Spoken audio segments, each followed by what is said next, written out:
Good morning, Barry Bryson. Thanking you for joining me for another 5 good minutes with the Word. We're in the Gospel of Mark, chapter 1. We're going to be reading verses 21 through 28. We talked a bit yesterday about the city of Capernaum and about the synagogue itself.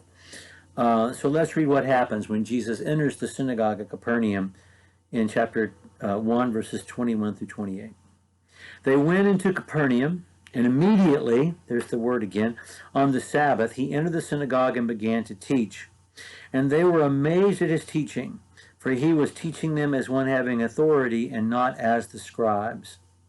And just then there was in their synagogue a man with an unclean spirit, and he cried out, saying, "What do we have to do with you, Jesus of Nazareth? You've come to destroy us. I know who you are, the Holy One of God." And Jesus rebuked him, saying, "Be quiet, and come out of him." And throwing him into convulsions, the unclean spirit cried out with a loud voice and came out of him. And they were all amazed, so that they debated among themselves, saying, "What is this? A new teaching with authority. He commands even the unclean spirits, and they obey him." And immediately the news about him went out everywhere into all the surrounding districts of Galilee. Okay, a lot is happening here, and this is a very, very brief account. I want to begin by saying a few words about taxonomy, about the process we have of naming and categorizing things. When you read, I want to use as an example leprosy. When you read about leprosy in the New Testament, you'll have commentators say, this is clearly not actual leprosy, it's not Hansen's disease, and okay. The names that we have for things are our names. Human beings make up the names they have for things and categories that we have. So we do that to help us to describe the world God has made and to understand the relationships of things. And that's fine. That's necessary. God has enabled us to do that. And so we come up with something like kingdom, phylum, class, order, family, genus, species. But God didn't make that up. We did. And we use those categories to describe things to ourselves. The danger happens is when we take our 21st century categories and try to impose them on a first century text and try to say, well, the Bible's not true, it's not real, it's not right, because that's not actual Hansen's disease, that's not real leprosy, that's probably just contact dermatitis. That's a ridiculous argument to make. I mention that because people have an issue with Jesus casting out evil spirits, and sometimes those evil spirits seem like they might just be, epilepsy or maybe schizophrenia or multiple personality disorder. Well, all of those categories are categories that we have made up. And the same thing that we said about leprosy applies to this.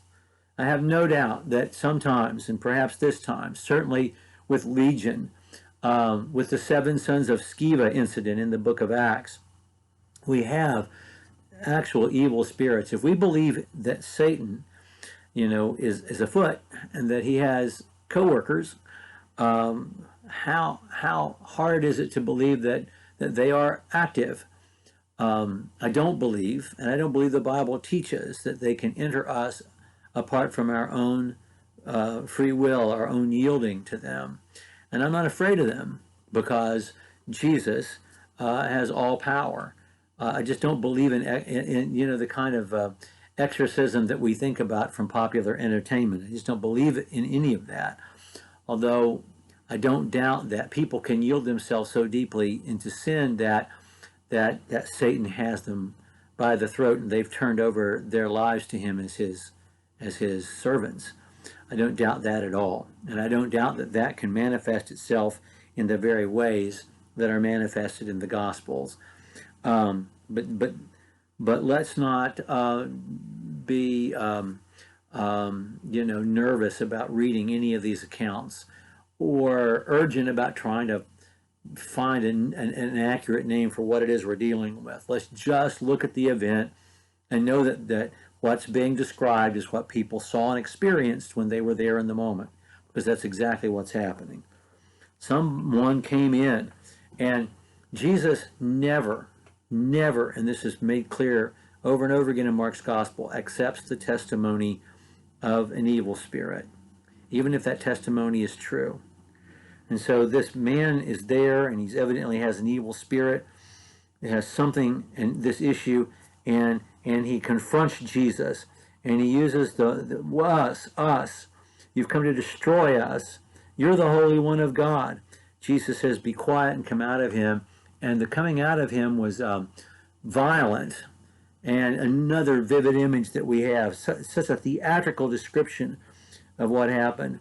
And they're all amazed. In fact, they're amazed at Jesus even before he performs a miracle. And that's important. Verse 22, they were amazed at his teaching. He was teaching them as one with authority, not as the scribes.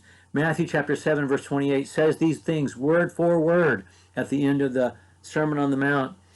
The real miracle that people are taken by are the words of Jesus.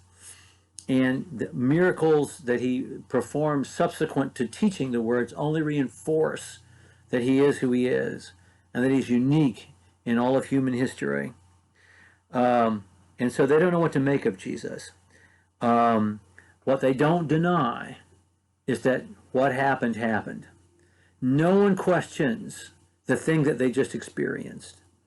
They question what to make of it. That's important because no one ever questions, not even those who accuse Jesus of casting out demons by the power of Beelzebub. No one ever questions that Jesus has done what he's done.